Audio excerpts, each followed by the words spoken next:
Hi అండి. అందరికీ నమస్తే. న్యూ స్టోరీ అండి.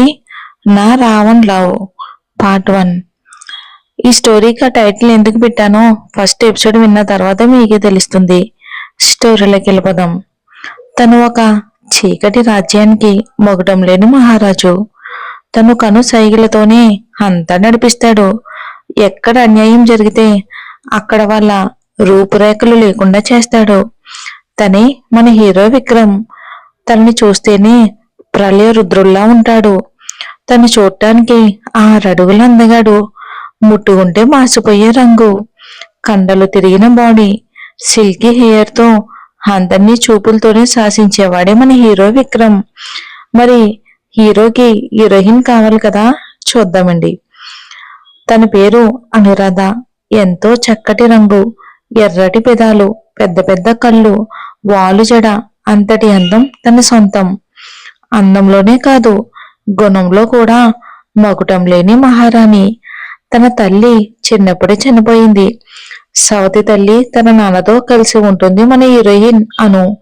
మరి చూద్దాం ఇరువురు ఎలా కలిసి ఉంటారో, ఎవరు ఎవరిని దరి చేరుతారో చూద్దాం. అది ఒక 20 అంతస్తుల అద్దాల మేడలో ఒక అతను తుపాకీని చేతితో తిప్పుతూ, ఇప్పుడు చెప్పు, ఎవరు చేయమని చెప్పారు అని బేస్ వాయిస్ లో రూమ్ మొత్తం దద్దరిల్లిపోయేలా అరిచాడు అతడు. అతని ముందున్న వ్యక్తి రక్తపు మడుగుల్లో తడిసి ముద్దై, మోకాలికి ఒక బుల్లెట్ తగిలి ముఖం మొత్తం రక్తంతో మాటకు మాట సరిగ్గా రాక, నాకు అసలు ఏమీ తెలియదు బాయ్, నేను అసలు ఏమీ చేయలేదు. ఆ రాతోడే నాకు ఒక తుపాకీ ఇచ్చి మీ ఫ్యామిలీపై అటాక్ చేయమని చెప్పాడు బాయ్. నేను అసలు చేయను అని చెప్పాను. మీ మీద కానీ మీ ఫ్యామిలీ మీద కానీ ఎవరన్నా ఇన్వాల్వ్ అయితే వాళ్ళు ఈ భూమి మీద బతకరని నాకు తెలుసు బాయ్. కానీ ఆ రాతోడు నా ఫ్యామిలీని తన హ్యాండ్ ఓవర్ చేసుకుని మిమ్మల్ని అటాక్ చేయకపోతే వాళ్ళని చంపేస్తానని చెప్పారు బాయ్. అందుకే అందుకే ఇలా మీ ఫ్యామిలీ మీద అటాక్ చేయాల్సి వచ్చింది బాయ్. నన్ను వదిలిపెట్టు బాయ్ అని అతని కాళ్ళు పట్టుకుని బ్రతిమలాడుతూ ఉన్నాడు ఆ వ్యక్తి. ఈ విక్రమ్ రాణా ఫ్యామిలీని టచ్ చేద్దామని అనుకున్నావు, అలాంటిది నిన్నెందుకు వదిలేస్తారా అని తుపాకీ తీసి ఆ వ్యక్తి తలపై కాల్చాడు విక్రమ్ రాణా. విక్రమ్ రాణా ప్రపంచంలోనే టాప్ 5లో ఉన్న బిజినెస్ మ్యాన్, చీకటి రాజ్యానికి మొగడం లేని మహారాజు, మాఫియా కింగ్. మంచి చేయటానికి మాఫియాలో కలిసి అన్యాయం జరగకుండా మంచి చేస్తున్నాడు. కానీ ఆ చీకటి రాజ్యం గురించి ఎవ్వరికీ తెలీదు, ఒక్క విక్రమ్ ఫ్రెండ్ అయిన జీవన్కి తప్ప.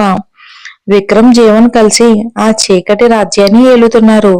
వేరే ఎవ్వరికి తెలిసినా వాళ్ళు ఈ భూమి మీదనే లేకుండానే చేసేవాడు. అలా విక్రమ్ బిజినెస్ ని చూసుకుంటూ ఇటు ఈ మాఫియాని చూసుకుంటూ ఉంటాడు. బిజినెస్ పరంగా విక్రమ్, కానీ మాఫియా పరంగా రానా అన్నమాట. బిజినెస్ పరంగా అందరూ విక్రమ్ విక్రమ్ అని పిలుస్తారు, కానీ మాఫియా పరంగా రానా బాయ్ అని పిలుస్తారు. విక్రమ్ కి 19 సంవత్సరాలు ఉన్నప్పుడే బిజినెస్ చూసుకుంటూ మాఫియాలోనే అడుగుపెట్టాడు. తన చదువును కొనసాగిస్తూనే తన చదువు అయిపోయాక పూర్తిగా అన్నిటినీ హ్యాండ్ ఓవర్ చేసుకుని చూసుకుంటున్నాడు విక్రమ్. ఇక విక్రమ్ గురించి చెప్పాలి అంటే, తనకి 27 సంవత్సరాలు, 6.3 హైట్ కి తగ్గ బరువు, కండలు తిరిగిన బాడీ, బాలీవుడ్ హీరోలా ఉంటాడు. చూడగానే నచ్చేసే అమ్మాయిల కలల రాజకుమారుడు. కళ్ళల్లో కోపం, ఎప్పుడు సీరియస్ ఫేసు, పోష్ హీరో అని చెప్పాలి విక్రమ్ ని. కానీ విక్రమ్ లో మాత్రం చాలా కోపం, పొగరు. అసలు ఎవరి దగ్గర తగ్గే మనిషే కాదు. తనకు ఎదురు తిరిగితే భూమి మీద లేకుండా చేస్తాడు. వాళ్ళకు కేవలం బిజినెస్ మ్యాన్ గానే తెలుసు. అమ్మ, నాన్న, చెల్లి, తమ్ముడు, ఇది Vikram family. Best friend and నమ్మిన వ్యక్తి ఒక్కడే జీవన్. జీవన్ కి విక్రమ్ అన్ని విషయాలు తెలుసు. విక్రమ్ కూడా జీవన్ దగ్గర ఏమీ దాచడు. విక్రమ్ ఫ్యామిలీ అంతా అమెరికాలోనే ఉంటారు. విక్రమ్ ఫ్యామిలీ అని ఏ ఒక్క మనిషికి తెలీదు. తెలిసిన వాళ్ళను స్మాష్ చేస్తాడు విక్రమ్. విక్రమ్ కి బెస్ట్ శత్రువు అంటే రాతోడే. బిజినెస్ లో అయినా మాఫియాలో అయినా ఎదురు నిలిచినవాడు అంటే రాతోడే. వీళ్ళిద్దరికీ అస్సలు పడదు. ఇక విక్రమ్ రాథోడ్ సేమ్ ఏజు. రాథోడ్ కూడా హీరోలా అందంగా ఉంటాడు. రాథోడ్ ఎప్పుడు విక్రమ్ ని ఓడించాలని చూస్తాడు, కానీ ఎప్పుడు విక్రమ్దే గెలుపుగా ఉంటుంది. అలా ఇద్దరు బద్ధ శత్రువులైపోయారు. విక్రమ్ గురించి చెప్పాలి అంటే మార్నింగ్ నుంచి పడిన టెన్షన్ ని, అలసటని తీర్చుకోవటానికి నైట్ టైం ఒక అమ్మాయి ఖచ్చితంగా కావాలి విక్రమ్ కి. నైట్ అమ్మాయి లేకపోతే పిచ్చెక్కిపోతాడు విక్రమ్. అలా రోజు ఒక అమ్మాయిని చూసుకుంటాడు. ఆ అమ్మాయి కూడా చాలా అందంగా ఉంటేనే వారితో ఉంటాడు. అది వారి ఇష్టంతో మాత్రమే. ఒక ఒక నైట్ వచ్చిన అమ్మాయి మళ్ళీ ఎప్పుడు విక్రమ్ దగ్గరికి రావాలి అనుకోదు. వాళ్ళు నెక్స్ట్ డే హాస్పిటల్లో ఉంటారు కాబట్టి. అమ్మాయిలు విక్రమ్ అందాన్ని చూసి వస్తారు, కానీ నెక్స్ట్ డే హాస్పిటల్ పాలవుతారు. ఇదేండి మన హీరో గారి గురించి. మరి హీరోయిన్ కావాలి కదా హీరోకి. ఎక్కడుందో ఒకసారి చూద్దాం రండి.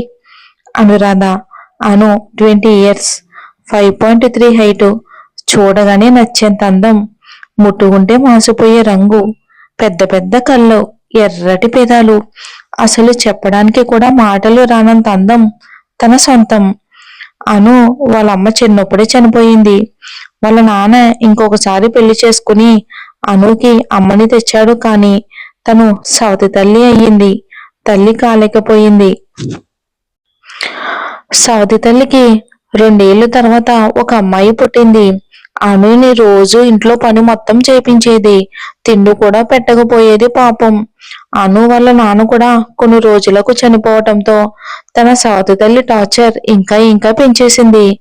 అను ఎలాగోలా కష్టపడి డిగ్రీ వరకు చదువుకుంది. ఇంట్లో పరిస్థితి బాగోలేక వాళ్ళ నాన్న కూడా చనిపోవడంతో ఇంట్లోనే గడిచేది కాదు.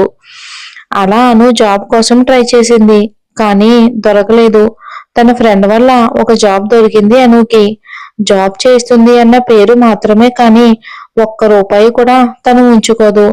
నెల రోజులుగా కష్టపడాలి, ఇంట్లో పనులు చేసుకోవాలి, కానీ సరిగా తింటూ మాత్రం పెట్టకపోయేది ఆవిడ అనుకి. అను కూడా ఆమెను ఎదిరించి మాట్లాడకపోయేది. ఆవిడంటే అనుకి ఎంత భయం. అలా అను జీవితం సాగిపోతుంది. మరి ఈ విక్రమ్, ఈ అనులు ఎలా కలుస్తారు? అసలు వీళ్ళ కథ ఏంటి తెలుసుకోవాలి అంటే నెక్స్ట్ ఎపిసోడ్ నుంచి తెలుసుకుందాం. మరి మీకు ఈ స్టోరీ నచ్చుతుందని అనుకుంటున్నాను. స్టోరీ అయితే చాలా బాగుంటుందండి. మీరు లైక్ చేసి స్టోరీ మీద అభిప్రాయాన్ని కామెంట్ రూపంలో తెలియచేస్తే తప్పకుండా నెక్స్ట్ ఎపిసోడ్ ఈ రోజే అప్లోడ్ చేస్తానండి. స్టోరీ వెళ్ళే కొద్దీ ఇంకా ఇంట్రెస్టింగ్ గా ఉంటుంది. Thanks for watching.